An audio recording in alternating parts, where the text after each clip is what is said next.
Article 39 of Saudi labour law ये कहता है कि एक इकामा होल्डर अपने कफ़ील यानी स्पॉन्सर के अलावा किसी और के पास काम नहीं कर सकता।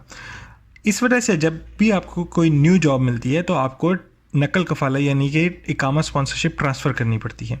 इस वीडियो में हम ये देखेंगे कि आपको क्या प्रोसीजर फॉलो करना है अपनी नकल कफ़ाला करवाने के लिए। सबसे पहले तो आपको ये चेक करना है कि क्या आपका इकामा ट्रांसफ़रेबल है या नहीं है। ये कैसे पता चलेगा कि आपका इकामा ट्रांसफ़रेबल है?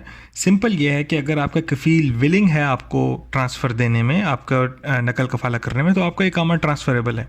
और अगर वो कोई प्रॉब्लम क्रिएट कर रहा है तो इसका मतलब है कि आप इकामा नहीं ट्रांसफ़र कर सकते। यहाँ पर ये बात इंपॉर्टेंट है बताना, और मैंने ऊपर एक वीडियो टैग कर दी है कि आप कुछ कंडीशंस ऐसी हैं जिसमें आप कफ़ील की परमिशन के बगैर भी इकामा ट्रांसफ़र करवा सकते हैं।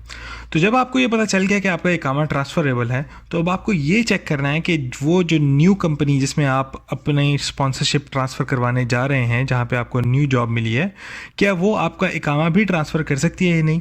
इसके लिए 5 ऐसे पॉइंट्स हैं जिनको आपको कंसीडर करना पड़ेगा। पहला पॉइंट ये है कि उस कंपनी के, न्यू कंपनी के सारे एम्प्लॉयज़ के पास वैलिड इकामा होना चाहिए। अगर किसी के पास भी इकामा एक्सपायर्ड है तो आपका इकामा ट्रांसफ़र नहीं होगा। दूसरी कंडीशन ये है कि हर एम्प्लॉय का इकामा 3 महीने के अंदर अंदर जब वो सऊदी अरेबिया में आया है वो बन चुका हो। आपको मोस्ट केसेस में ये बात नहीं पता चलेगी क्योंकि आप तो खुद कंपनी से बाहर हैं।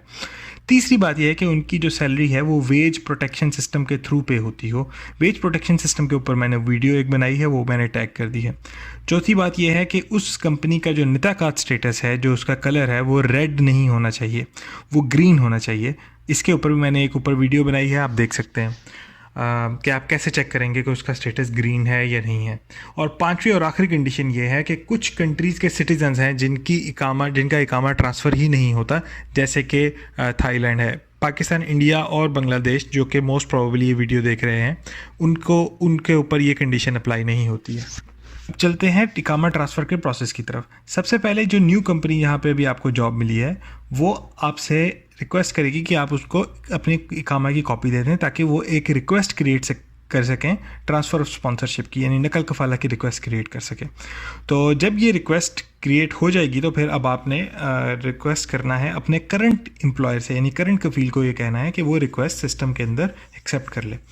जब वो रिक्वेस्ट सिस्टम के अंदर एक्सेप्ट हो जाएगी तो आप अपनी ट्रांसफ़र ऑफ स्पॉन्सरशिप का स्टेटस चेक कर सकते हैं। इसके लिए मैंने एक वीडियो ऊपर टैग कर दिया, आप देख सकते हैं किस तरह आप ये चेक कर सकते हैं कि आपके करंट कफ़ील ने ये रिक्वेस्ट एक्सेप्ट कर ली है या नहीं।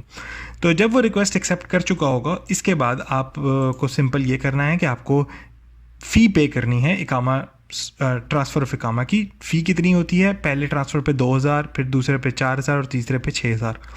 Article 40 of Saudi labour law ये कहता है कि ये जो फ़ी है ये आपके एम्प्लॉयर को पे करनी है, जो न्यू एम्प्लॉयर है उसको पे करनी है। तो इसके लिए भी फ़ी कैसे पे करनी है मैंने एक और वीडियो ऊपर है टैग कर दिया, आप देख सकते हैं।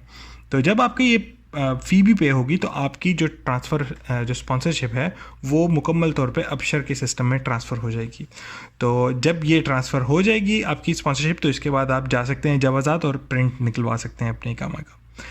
अब कुछ ऐसा केसेस में होता है कि आप ये सोचते हैं कि यार कि इसकी कैंसिल कर देते हैं, रिक्वेस्ट जो है ट्रांसफ़र ऑफ स्पॉन्सरशिप वो कैंसिल कर देते हैं। तो एज़ पर इकामा ट्रांसफ़र रूल्स 2 ऐसे पॉसिबल वेज़ हैं जिसके ज़रिए आप अपनी ये जो रिक्वेस्ट है उसे कैंसिल कर सकते हैं। नंबर 1 ये है कि आप उस रिक्वेस्ट को ऐसे पड़ा रहने दें, जब आपकी जो न्यू कफ़ील ने रिक्वेस्ट क्रिएट की है उसे वैसे पड़ा रहने दें, 90 डेज़ बाद रिक्वेस्ट ऑटोमेटिकली कैंसिल हो जाएगी। और दूसरा ये है कि आप अपने न्यू कफ़ील को ही कहें कि वो अपनी रिक्वेस्ट को खुद से कैंसिल कर दे। तो ये 2 सिचुएशन है जिसमें आप रिक्वेस्ट को कैंसिल करवा सकते हैं। अब समटाइम्स ऐसा होता है कि जो ऑनलाइन सिस्टम जो मैंने अभी एक्सप्लेन किया है वो वर्क नहीं कर रहा होता, तो आप मैनुअल सिस्टम की तरफ जाते हैं, लेकिन ये बहुत कम होता है। मैनुअल सिस्टम में क्या करना पड़ता है कि आपको एक डिमांड लेटर रिक्वेस्ट करना पड़ता है अपने न्यू एम्प्लॉयर से। तो जो नया एम्प्लॉयर है वो एक डिमांड लेटर क्रिएट करता है, जो करंट एम्प्लॉयर है आपका वो 2 लेटर बनाता है, एक मिनिस्ट्री ऑफ लेबर के नाम पर, लेबर ऑफिस के नाम पर, दूसरा जवादात के नाम पर, ये एक्सेप्ट करते हुए कि आपकी जो रिक्वेस्ट है वो ट्रांसफ़र ऑफ स्पॉन्सरशिप की वो एक्सेप्ट कर रहा है। और इसके बाद आपकी जो न्यू कंपनी का मंदूब है, यानी जो गवर्नमेंट रिलेशंस ऑफिसर है, वो जवाज़ात जाकर अपना इकामा जो है वो आपका इकामा इन डॉक्यूमेंट्स के साथ जाकर ट्रांसफ़र करवा लेता है। एक और क्वेश्चन अब आता है कि क्या अगर कोई एम्प्लॉई को उसके एम्प्लॉयर ने हरूब सेट किया हुआ है, तो क्या वो इकामा ट्रांसफ़र करवा सकता है? इसका आंसर ये है कि नॉर्मल सर्कमस्टेंसेस में नॉर्मली ये इकामा ट्रांसफ़र नहीं हो सकता। लेकिन हमारे पास कुछ ऐसे केसेस रिपोर्ट हुए हैं जिसमें एक कफ़ील जिसने हरूब सेट किया था उसकी जो निताकात कैटेगरी है जो उसका वो रेड हो गई, तो उसके बाद वो अपना इकामा ट्रांसफ़र, जो उसके जो कफ़ील था जिसका हरूब सेट हुआ था, जो एम्प्लॉई था, वो अपना इकामा ट्रांसफ़र करवा सका था। अब आखिरी बात, जो आखिरी पॉइंट मैं कवर करने जा रहा हूँ कि क्या इकामा ट्रांसफ़र डोमेस्टिक वर्कर्स की हो सकती है।